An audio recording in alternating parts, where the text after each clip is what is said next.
परमेश्वर के धन्य नाम की महिमा हो। प्रभात मनन के सत्र 1436 में आप सभी का बहुत ही विनम्रता के साथ स्वागत करता हूं। आइए आज का मनन के लिए हम पढ़ते हैं तीमुथियुस को भेजी गई दूसरी पत्री अध्याय 1 पद 6। इसी कारण मैं तुझे सुधि दिलाता हूं कि तू परमेश्वर के उस वरदान को जो मेरे हाथ रखने के द्वारा तुझे मिला है प्रज्वलित कर दे। कल हम देखे थे कि हाथ रखने का अर्थ कलीसिया के सदस्यों के आत्मिक वरदानों का अंगीकार करना है। Laying hands means recognising the spiritual gifts of church members. ये सेवकाई कलीसिया के प्राचीनों के द्वारा अथवा अगुवों के द्वारा निभाए जाने की एक अनिवार्य सेवा है। बड़े खेद के साथ मैं ये कहना चाहता हूं कि बहुत सारे कलीसिया के अगुवे भी ये सोचते हैं कि कलीसिया में उनकी सेवकाई वचन से बोलना या रोटी से तोड़कर देना या गलती करने वालों को कलीसिया से बाहर करना आदि ही है। ये बहुत ही निराशाजनक बात है। वास्तव में कलीसिया के अगुवे लोग कलीसिया में समन्वयकर्ता के समान है। एल्डर्स और पास्टर्स आर लाइक कोऑर्डिनेटर्स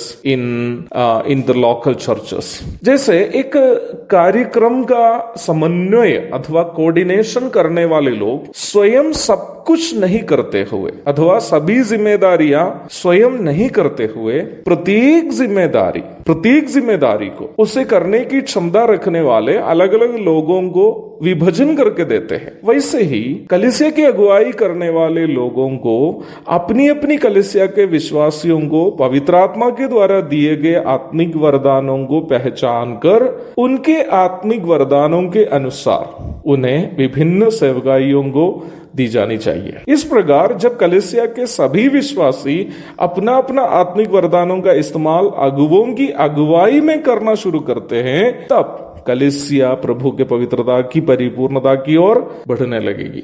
अब मुख्य सवाल यह है कि अगुवे कैसे विश्वासियों के आत्मिक वरदानों की पहचान कर पाएंगे। मैं उसके लिए मेरे जीवन से एक उदाहरण आपके साथ बांटना चाहता हूँ। मेरी कलीसिया में अथवा कटिहार की कलीसिया में एक बहन है जिनका पति एक रिक्शा चालक है, साइकिल रिक्शा चलाने वाला व्यक्ति है। बहुत ही गरीब लोग होने के बावजूद भी ये बहन और उनके पति अपने गांव के किसी भी व्यक्ति को किसी प्रकार की मदद की जरूरत जब पड़ती है तो अपने कामकाजों को भी छोड़कर जरूरतमंद की मदद के लिए उपलब्ध हो जाते हैं। गांव के बीमार लोगों को वे दोनों मिलकर अपनी साइकिल रिक्शा में बिठाकर अस्पताल पहुंच जाते हैं। एक बार कलीसिया की एक विधवा बहन अपना मानसिक संतुलन जब खो गई, कलीसिया उनकी इलाज की सारी खर्च उठाई। उसके बावजूद इस बहन और उनके पति ने उस विधवा बहन की देखरेख उनको अपने घर में रखकर किए थे।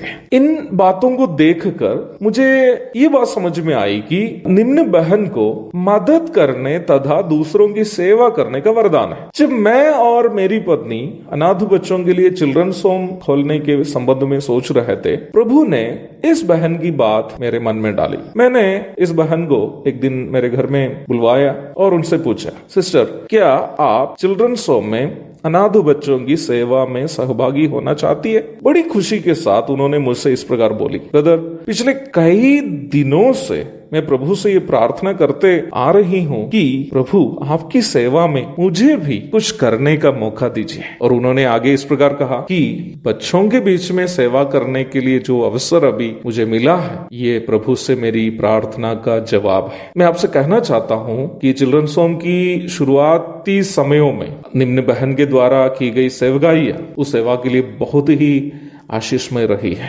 कलीसिया प्रभु में बढ़ने के लिए प्राचीनों के द्वारा विश्वासियों के आत्मिक वरदानों की पहचान करनी जरूरी है, ताकि प्रत्येक विश्वासी अपना अपना वरदान का इस्तेमाल करते हुए एक दूसरे को प्रभु में बढ़ा सके और इस प्रकार पूरी मंडली प्रभु के पवित्रता की परिपूर्णता की ओर बढ़ने लगेगी। एक और शुभ दिन की धन्य कामनाओं के साथ आज का मनन का मैं यह पूर्ण विराम देता हूँ। प्रभु आप सबको आशीष दे।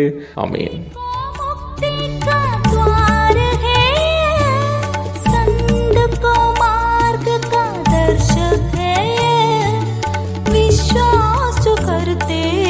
उसके लिए अनंत जीवन का साधन